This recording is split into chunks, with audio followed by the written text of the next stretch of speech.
વિદ્યાર્થી મિત્રો, આજે આપણે ધોરણ 9 સામાજિક વિજ્ઞાન વિષયમાં પ્રથમ ચેપ્ટર કે ભારતમાં બ્રિટિશ સત્તાનો ઉદય. તો આજે આપણે પ્રથમ ચેપ્ટરનો અભ્યાસ કરવાનો છે, કારણ કે હવે ધોરણ 9માં આપણે પ્રવેશ કર્યો એટલે સામાજિક વિજ્ઞાન વિષયથી આપણે દરેક પરિચિત છીએ. પરંતુ ધોરણ 8થી થોડુંક અલગ.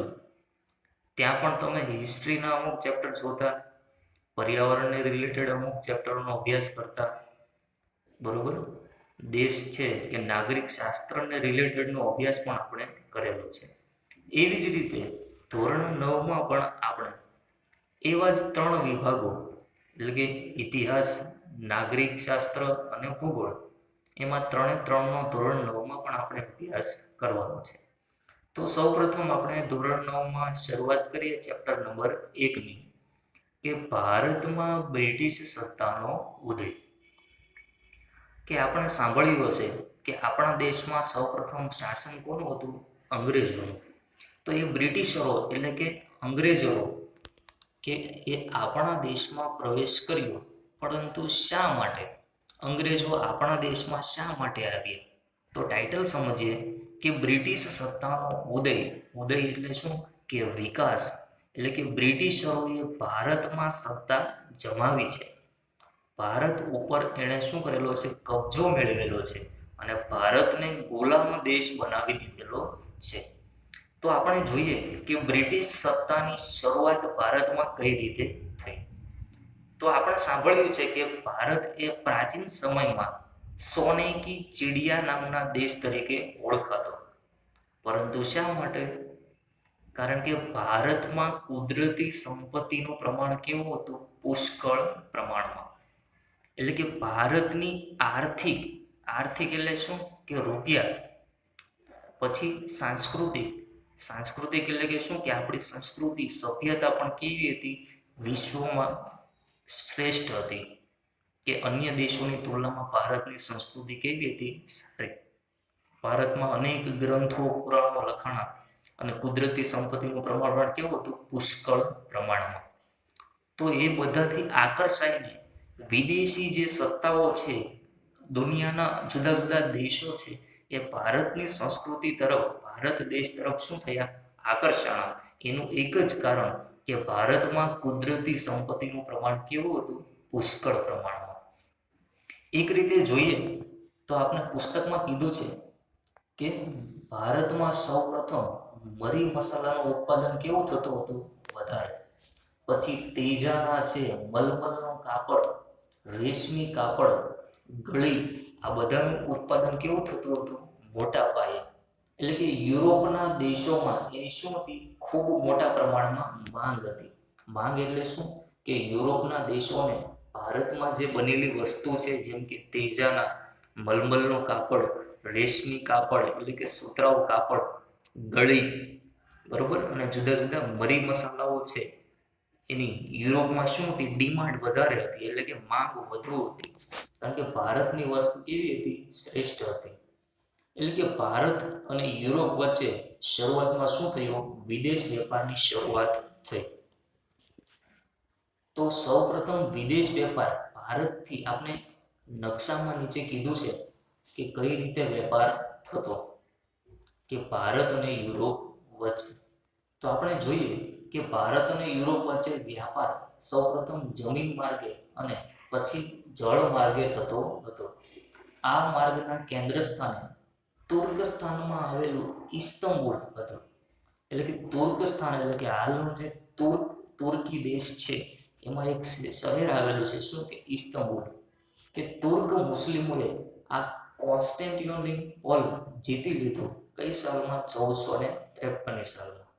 આથી યુરોપવાસીઓ માટે કોન્સ્ટેન્ટિનોપોલ એટલે કે ઇસ્તંબુલ થઈ ભારત આવવાનો જળમાર્ગ શું થઈ ગયો? બંધ. કારણ કે એને ઇસ્તંબુલ ઉપર શું કરી લીધો? કબજો કરી લીધો. એટલે કે એ યુરોપવાસીઓ ઇસ્તંબુલ થઈ અને ભારત હવે આવી શકતા નથી. એટલે યુરોપવાસીઓને આપણી દેશમાં બનેલી જે મરી મસાલાઓ છે, એની વગર એને ચાલતું નહીં. એટલે એણે શું કર્યું? કે નવો એક જળ માર્ગ શોધવાની શરૂઆત કરી. બરોબર, કે એના દ્વારા એ યુરોપના લોકો ભારત સુધી પહોંચી શકે અને ભારતની વસ્તુ પોતાના દેશમાં લઈ જઈ શકે. એના માટે એણે એક નવો જળમાર્ગની જરૂરિયાત ઉદ્ભવી. તો હવે આપણે જોવાનું છે કે ભારત આવવાના જળમાર્ગની શોધ કઈ રીતે થઈ.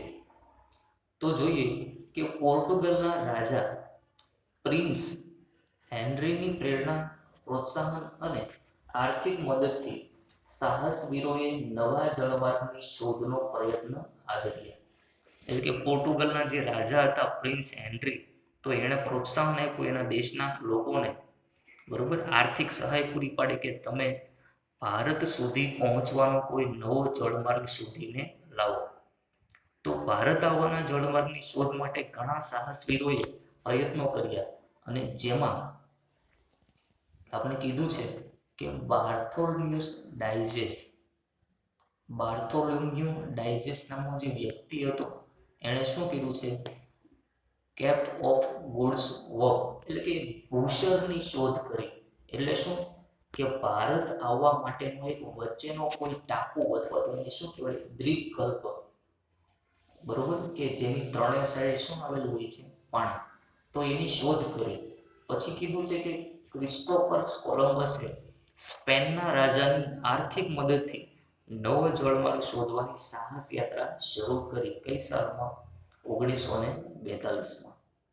એન્ટેલિક સમુદ્રમાં આવેલ વર્તમાન વેસ્ટ ઇન્ડિઝ ટાપુએ આવીને અટકી ગયો. કોણ? કોલંબસ. અને એણે નક્કી કરેલું હતું કે મૃત્યુ પર્યત એટલે શું કે મૃત્યુ સુધી ભારત આવવાના જળમાર્ગ શોધ્યાના વિશ્વાસ ધરાવતો કોલંબસે વાસ્તવિક રીતે એક નવો પ્રદેશ શોધી કાઢ્યો છે. પણ એને એવું લાગતું હતું કે એ પ્રદેશ કોણ છે? ભારત. પરંતુ ખરેખર એ ભારત દેશ હતો નહીં, પણ એને જે દેશની શોધ કરી એ કયો દેશ હતો? અમેરિકા, ભારત નહીં. તો આ બાબતની સ્પષ્ટતા ક્યારે થઈ? તો અમેરિગો વેસ્પુચીએ કરી હોવાની ત્યારબાદ આ નવો પ્રદેશ અમેરિકા તરીકે ઓળખાણો, જે ભારત દેશ હતો નહીં. બરોબર. તો હવે આપણે નકશા દ્વારા જોઈએ કે આપણે સમજૂતી સરળતાથી કે સૌ પ્રથમ ભારત દેશ છે એનો વેપાર કોની સાથે થતો હતો? યુરોપ સાથે. યુરોપના જુદા જુદા જે દેશો છે એની સાથે, બરોબર. તો ભારતથી લઈ અહીંયા ભારત આવેલું છે અને અહીંયા પોર્ટુગલ મીન્સ કે યુરોપના જુદા જુદા દેશો. તો આપણે એક નવા માર્ગની શોધ કરેલી હતી. કઈ? કે ભારતથી લઈ અને ઈરાક થઈ અને તુર્કસ્તાનમાં પ્રવેશ કરી અને આપણા મરી મસાલા ક્યાં પહોંચાડ્યા હતા? યુરોપમાં, બરોબર. પરંતુ અહીંયા તુર્કસ્તાન આપણે જોયું અગાઉ કે એનો પ્રદેશ હતો ઇસ્તંબુલ, બરોબર. એની ઉપર મુસ્લિમોનું સામ્રાજ્ય સ્થપાણું. એટલે ભારતથી લઈ અને હવે યુરોપ સુધી જવાનો રસ્તો શું થઈ ગયો? બંધ થઈ ગયો, બરોબર. પરંતુ એક નવા જળમાર્ગની શરૂઆત થઈ કે ભારતનું જે કાલિકટ બંદર છે ત્યાંથી લઈ અને અરબસ્તાનના જે દેશના દરિયાકાંઠેથી લઈ મોઝામ્બિક અને ત્યાંથી લઈ આ કેપ ઓફ ગુડ્સ વર્ક, જેની આપણે અગાઉ વાત કરી કે એક પ્રકારનો દ્વીપકલ્પ અથવા તો એને શું કહેવાય છે, એક પ્રકારનું મુખ્ય મથક, ત્યાંથી લઈ અને ક્યાં જવાનું હતું? કે યુરોપ ખંડ સુધી. તો આ નવો જળમાર્ગની શરૂઆત થઈ ભારતથી લઈ મોઝામ્બિક અને ત્યાંથી કેપ ઓફ ગુડ્સથી ક્યાં જવાનું છે? યુરોપ સુધી. તો આ નવો જળમાર્ગ શોધી કાઢ્યો, બરોબર. જોઈએ કે પોર્ટુગીઝ નાવિક એટલે શું કે જે નાવિક હોય, જે હોડી હકાવનારો વ્યક્તિ હોય એનું નામ શું છે? Vasco da gamma. ભારતમાં આવવાની જળમાર્ગ શોધી. કયા સાલમાં? 1948માં. કે વાસ્કો દ ગામાએ ભારત આવવાની શું કરી? જળમાર્ગની શોધ કરી. તમને એક માર્ક્સમાં પૂછાય કે કયા દેશનો નાવિક હતો? તો પોર્ટુગીઝ દેશ. અને કયો વ્યક્તિ? Vasco da gamma. કઈ સાલમાં? 1948. ભારતીય ખલાસીની મદદથી વાસ્કો દ ગામાએ કોની મદદ લીધી? ભારતીય ખલાસી એટલે એક પ્રકારનો શું થાય? નાવિક જ, બરોબર. અથવા અથવા તો એને શું કહી શકાય, સંચાલક અથવા તો સુકાની કે જહાજનો કેપ્ટન. તો એની મદદથી તે ભારતમાં પશ્ચિમ કિનારે આવેલું કાલિકટ બંદર જોયું આપણે કે અહીંયા કાલિકટ બંદર, બરોબર, ત્યાંથી શું કર્યું, કેપ ઓફ ગુડ હોપ, અને ત્યાંથી ડાયરેક્ટ યુરોપ આ જળમાર્ગની શોધ કરી. ખાલિસ્તાનની મદદથી ભારતમાં પશ્ચિમ કિનારે કાલિકટ બંદરે પહોંચ્યો અને ત્યાંનો જે રાજા હતો સામુદ્રિક અથવા તો એને શું કહે છે, જામોરી, તેને આવકાર આપી રાજ્યમાં વેપાર કરવાની શું આપી દીધી, છૂટ આપી. આમ વિશ્વમાં આ ઘટના મહત્વપૂર્ણ ગણાય છે. તેના કારણે યુરોપવાસીઓ માટે ભારત આવવાના શું કહેવાય, દ્વાર ખુલી ગયા. કારણ કે વાસ્કો દ ગામાએ શું શરૂઆત કરી, નવા જળમાર્ગની શરૂઆત, બરોબર. એટલે હવે યુરોપના લોકો ક્યાં પ્રવેશ કરી શકે છે, ભારતમાં. અને ભારતની જે કુદરતી સંપત્તિ છે, મરી મસાલા છે, એ ક્યાં લઈ જઈ શકે છે, પોતાના દેશમાં. તો હવે જોઈએ કે ભારતમાં યુરોપિયન પ્રજાનું આગમન અથવા તો શું છે, અંગ્રેજોનું આગમન અને વેપારી મથકોની સ્થાપના. તો હવે આપણે ચેપ્ટરનો ટાઇટલ મેઇન શરૂ થાય છે. હવે અંગ્રેજોનું આગમન ભારતમાં કઈ રીતે થાય છે. તો ભારત આવવાના જળમાર્ગની શોધ કર્યા બાદ ભારતમાં વેપાર કરવા સૌપ્રથમ પોર્ટુગીઝ એટલે કે આપણે ફિરંગી જેને કહીએ છીએ, આપણે ઘણા પિક્ચરોમાં પણ નામ સાંભળેલું છે કે ફિરંગી પ્રજા ક્યાં આવેલી હતી, ભારતમાં. 100 વર્ષના સમયમાં પોર્ટુગીઝોએ દીવ, દમણ, ગોવા, કોચીન, મલાક્કા વગેરે પ્રદેશો પર નિયંત્રણ લાવી દીધું. તો અહીંયા દેખાય છે આપને કે દીવ, દમણ, ગોવા, બરોબર. તો એની ઉપર કોણ શાસન હતું, આ ફિરંગી પ્રજાનું. પોર્ટુગીઝોને વેપારમાં મળેલી સફળતાને પ્રેરાઈને હોલેન્ડની ડચ પ્રજા એટલે કે એને શું કહેવાય છે, વલંદાઓ, અને ડેનમાર્કની ડેનિશ પ્રજા પણ વેપાર કરવા માટે ક્યાં આવી, ભારતમાં. ઇંગ્લેન્ડના વેપારીઓએ ભારત સાથે વેપાર કરવા ઈસ્ટ ઇન્ડિયા કંપનીની સ્થાપના કરી. એટલે કે હવે મૂળ જે અંગ્રેજો છે, બ્રિટિશરો છે, એણે ભારતમાં કેની સ્થાપના કરી, ઈસ્ટ ઇન્ડિયા કંપની. ઈસવીસન 1600માં ઇંગ્લેન્ડના રાણી એલિઝાબેથે ઈસ્ટ ઇન્ડિયા કંપનીને પૂર્વના દેશો સાથે વેપાર કરવાનો શું આપી દીધો, પરવાનો, એટલે કે એક પ્રકારનો લાયસન્સ એટલે કે પરમિશન આપી દીધી કે તમે જાઓ અને પૂર્વના દેશોમાં પોતાનો વેપાર સ્થાપો. તો 1608માં કંપનીનું પ્રથમ વહાણ કપ્તાન વિલિયમ હોકિન્સની આગેવાની હેઠળ ક્યાં આવ્યું, આપણા ગુજરાતના સુરત શહેરમાં. કે ઇંગ્લેન્ડનું જે જહાજ છે એ ક્યાં સૌપ્રથમ પહોંચ્યું, સુરત. પરંતુ તેમને ફિરંગીઓના વર્ચસ્વ અને વિરોધના કારણે વેપાર પરવાનગી મળી નહીં. એટલે ઈસ્ટ ઇન્ડિયા કંપનીએ મુગલ બાદશાહ એટલે કે મુસ્લિમ જે શાસક હતો જહાંગીર, બરોબર, એની તરફથી વેપાર કરવાનો પરવાનો મળી ગયો. એટલે બ્રિટિશોએ સૌપ્રથમ સુરતમાં ઈસ્ટ ઇન્ડિયા કંપનીની પ્રથમ કોઠી સ્થાપી. કોઠી એટલે શું કહેવાય, વેપારી મથક એટલે કે વેપાર કરવાનું ચોક્કસ સ્થળ, બરોબર. કઈ સાલમાં સ્થાપી, 1613. શરૂઆતના વર્ષોમાં કંપનીએ સુરત, ભરૂચ, અમદાવાદ, બરોબર, ત્યાં વેપારી મથકો સ્થાપ્યા. પરંતુ આ પ્રદેશમાં મરાઠાઓનું સત્તાનું પ્રભુત્વ કેવું હતું, વધારે. તેથી તેઓ દક્ષિણ અને પૂર્વ દિશામાં આગળ વધ્યા. એટલે કે આપણા દક્ષિણ ભારતમાં એ શું કર્યા, આગળ વધ્યા. અને ત્યાં આપણે દેખે છે ઉપરના નકશામાં, બરોબર, કે મછલીપટ્ટનમ તો ક્યાં આવે છે, આંધ્ર પ્રદેશમાં. સેન્ટ જ્યોર્જ ચેન્નઈ, બરોબર, ફોર્ટ વિલિયમ કોલકાતામાં પોતાની શું કરી છે, કોઠીઓ સ્થાપી છે. એટલે કે આ દક્ષિણનો જે આટલો વિસ્તાર છે એમાં, બરોબર, પોતાની શું સ્થાપી, વેપાર કરવા માટેની જુદી જુદી કોઠી, વેપાર કરવાનું સ્થળ. પછી જોઈએ કે મુંબઈ ખાતે એણે શું કર્યું, પછી વડ મથક સ્થાપ્યું 1687ની સાલમાં.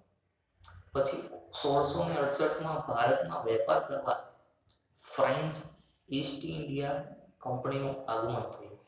જેણે સમય જતાં માહે, કરાઈકલ, પોંડિચેરી, ચંદ્રનગર, મછલીપટ્ટમ વગેરે પ્રદેશમાં વેપારી મથકોની સ્થાપના કરી. બરોબર. એ તમામ આ જે હમણાં સ્થળોના નામ લીધા એ ક્યાં આવેલા છે? આપણા દક્ષિણ ભારતમાં, એટલે કે સાઉથ ઇન્ડિયામાં. 18મી સદીમાં અંગ્રેજો અને ફ્રેન્ચો વિશ્વભરમાં પોતાની સત્તા સ્થાપવા અને સંસ્થાઓ મેળવવા સતત સક્રિય હતા.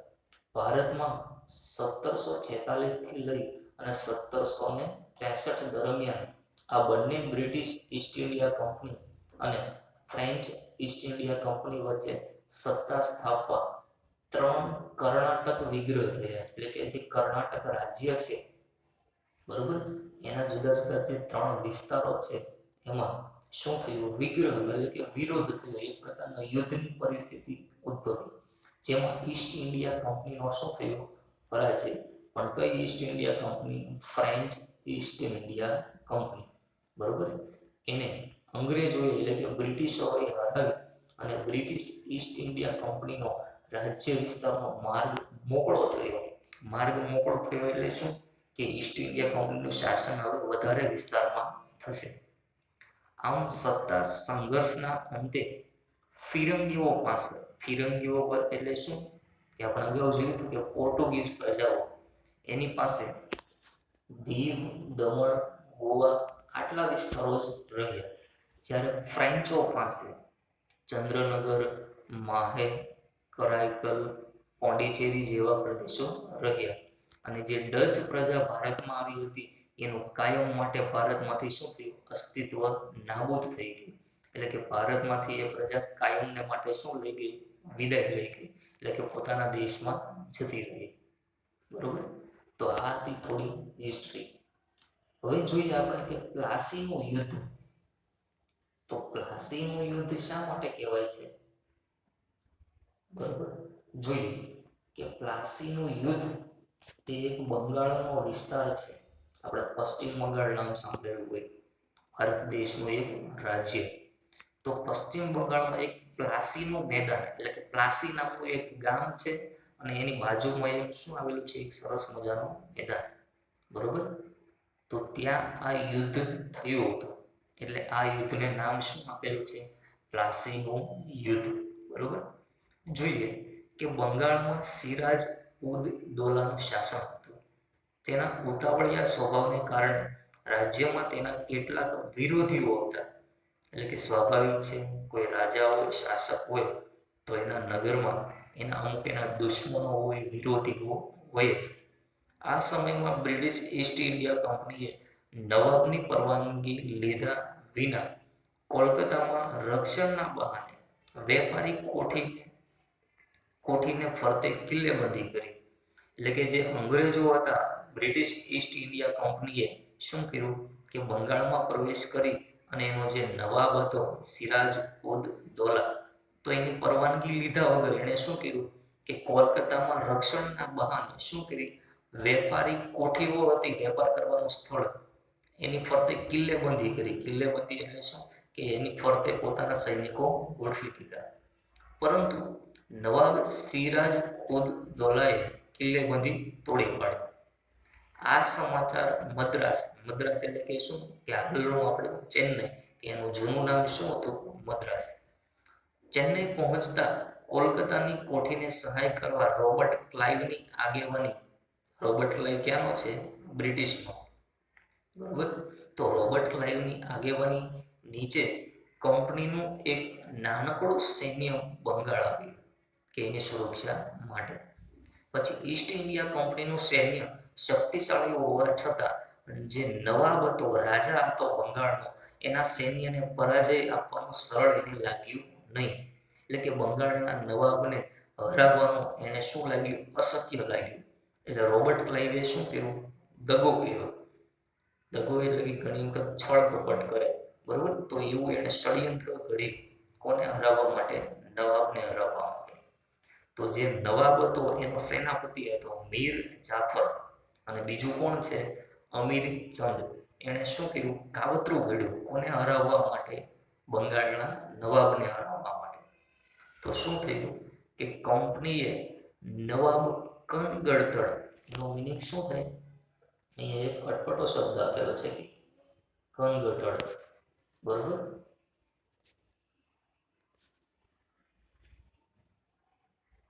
તો એનો અર્થ શું થાય કે કનગડળ એટલે કે એક પ્રકારનું પરેશાન કરવું, હેરાન કરવું, એવો એનો શું થાય છે મિનિંગ. અથવા તો એને શું કહેવાય છે કે ત્રાસ આપે છે. કનગડળ આપણે કહીએ ને કે આ વ્યક્તિ બહુ કનડે છે, મતલબ કે હેરાન કરે છે. તો ફક્ત બ્રિટિશ ઈસ્ટ ઇન્ડિયા કંપનીએ બહાનું કાઢ્યું કે બંગાળનો નવાબ અમને ત્રાસ આપે છે, તો એના કારણે એણે શું કર્યું, પ્લાસી નામના ગામ પાસે ના મેદાનમાં એણે શું કર્યું, યુદ્ધ જાહેર કર્યું. તો આપણે નીચે કીધું છે કે પ્લાસીનું યુદ્ધ 23 જૂન 1757માં થયું અને પ્લાસીનું મેદાન મુર્શિદાબાદ એટલે કે પશ્ચિમ બંગાળથી આશરે 38 કિલોમીટર દૂર આવેલું છે. જોઈએ કે યુદ્ધની પરિસ્થિતિ શું થઈ કે પૂર્વ યોજના અનુસાર મીર જાફર યુદ્ધમાં નિષ્ફળ રહ્યો, કારણ કે એ ઈસ્ટ ઇન્ડિયા કંપની સાથે મળી ગયેલો હતો. એટલે કે સિરાજ ઉદ દૌલાની શું થઈ ગઈ, હાર થઈ ગઈ. એટલે કે બંગાળનો જે હાલનો નવાબ હતો એ શું થયો, હારી ગયો. અને ક્લાઇવના કાવતરાથી પ્લાસીનું યુદ્ધ ફક્ત અડધો દિવસ પણ પૂરું ન થયું, બરોબર, કે અડધા દિવસમાં જ આ યુદ્ધનો શું આવી ગયો, અંત આવી ગયો અને બંગાળનો નવાબ હારી ગયો. અને જીત કોની થઈ, ઈસ્ટ ઇન્ડિયા કંપનીની. આ યુદ્ધ હારવાથી બધું જ શાસન કોને પ્રાપ્ત થઈ ગયું, ઈસ્ટ ઇન્ડિયા કંપનીને, કે 24 પરગણાની જાગીર મળી. પરગણા એટલે શું કે સમગ્ર વિસ્તારની જાગીર છે, દોલત છે, સત્તા છે, એ કોને મળી ગઈ, ઈસ્ટ ઇન્ડિયા કંપનીને, બરોબર. જોઈએ આગળ કે મીર જાફરને બંગાળનો નવાબ બનાવવામાં આવ્યો, કે જે પેલા સેનાપતિ હતો બંગાળ, બરોબર, તો એને હવે શું બનાવી દીધો, નવાબ એટલે કે રાજા બનાવી દીધો. આમાં પ્લાસીના યુદ્ધ દ્વારા ભારતમાં કંપની સત્તાનો પાયો નખાયો. એટલે ઈસ્ટ ઇન્ડિયા કંપનીનું શાસન સ્થપાણું કઈ સાલમાં, 1757ની સાલ. હવે પછી બીજું યુદ્ધ આપણે કીધું છે કે પ્લાસીનું યુદ્ધ પૂર્ણ થયું અને પછી શું થયું કે બક્સરનું યુદ્ધ. તો બક્સરનું યુદ્ધ હવે જોઈએ કે અંગ્રેજોએ મીર જાફરને બંગાળનો નવાબ બનાવી તેની પાસેથી જુદા જુદા બહાના નીચે પુષ્કળ ધન મેળવી લીધું.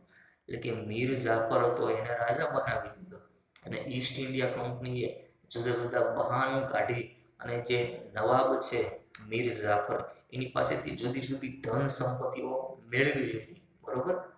અને વધુ અધિકારો મેળવવાની લાલચમાં ઈસ્ટ ઇન્ડિયા કંપનીએ મીર જાફરને ખસેડી મીર કાસિમને બંગાળનો નવાબ બનાવ્યો. તો સૌપ્રથમ મીર જાફરને નવાબ બનાવી દીધો, બરોબર. એની પહેલા કોણ હતો, આપણે જોયું હતું ઉપર શું છે, સિરાજ ઉદ દૌલા, બરોબર. અને હવે કોને બનાવી દીધો, મીર જાફર. અને હવે મીર જાફરને પણ ખસેડી દીધો અને નવો નવાબ કોને બનાવી દીધો, મીર કાસિમને. કંપની માટે મીર કાસિમ તો મીર જાફર કરતા વધુ મહત્વકાંક્ષી સાબિત થયો. એટલે કે શું હતું કે વધારે વસ્તુઓ કોને આપતો થયો, બ્રિટિશની ઈસ્ટ ઇન્ડિયા કંપનીને, બરોબર. તો મહત્વકાંક્ષી સાબિત થયો. તેથી મીર કાસિમનો કંપનીને ડર લાગ્યો. તેથી મીર કાસિમને ઉથલાવી ફરીથી મીર જાફરને નવાબ બનાવી દીધો. એટલે કે નવાબો એને શું કર્યા, ઉલટ સુલટ કરવાનું ચાલુ કર્યું. તો મીર કાસિમ અવધના જે અવધ વિસ્તાર છે એના નવાબના શરણે ગયો, એટલે કે એની મદદ માગી. આ સમયે અવધમાં મુઘલ બાદશાહ શાહ આલમ આવ્યો હતો. આથી ત્રણેય સંયુક્ત રીતે કંપનીનો સામનો કરવાનો નિર્ણય કર્યો અને ઈસ્ટ ઇન્ડિયા કંપની સામે શું કર્યું, યુદ્ધ જાહેર કરી દીધું, બરોબર. પરંતુ કયો વિસ્તાર હતો, બક્સર નામનું જે સ્થળ હતું, બરોબર. એટલે એને શું કહેવાય છે, બક્સરનું યુદ્ધ. તો બક્સર મુકામે સંયુક્ત સેના એટલે શું કે મીર જાફર, મીર કાસિમ, બરોબર. અને એનો અગાઉ જે બંગાળનો નવાબ હતો એ ત્રણે ત્રણ વ્યક્તિ હોય, અને જે આ અવધ છે, બરોબર, એનો નવાબ શાહ આલમ, તો એ બધાએ સંયુક્ત રીતે કોની સામે લડવાનું નક્કી કર્યું? ઈસ્ટ ઇન્ડિયા કંપની સામે. કઈ સાલમાં? 22 ઓક્ટોબર 1764, જેમાં સંયુક્ત સેનાનો પરાજય થતા કંપનીને બંગાળ, બિહાર અને ઓરિસ્સાની દીવાની સત્તા મળી ગઈ. ઓરિસ્સાની દીવાની સત્તા એટલે શું કહેવાય? એક પ્રકારનો સિવિલ પાવર, એટલે કે આખા નાગરિકો ઉપર એનું શું થઈ ગયું? શાસન થઈ ગયું. બરોબર. કઈ સાલમાં? 22 ઓક્ટોબર 1764. એટલે કે જે મીર કાસિમ છે, બરોબર, એ નવાબ, એની શું થઈ? હાર થઈ ત્રણે ત્રણ રાજાઓ. અને શાસન કોનું વધી ગયું છે? East India company.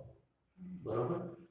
તો આ બંને યુદ્ધ અને યુરોપિયન પ્રજાનો ભારતમાં આગમન, એની થોડી આપણે બેઝિક ઇન્ટ્રોડક્શન, બરોબર, જોયું. તો હવે બાકીનો અભ્યાસ હવે પછીના વિડીયોમાં આપણે જોઈશું. Thank you.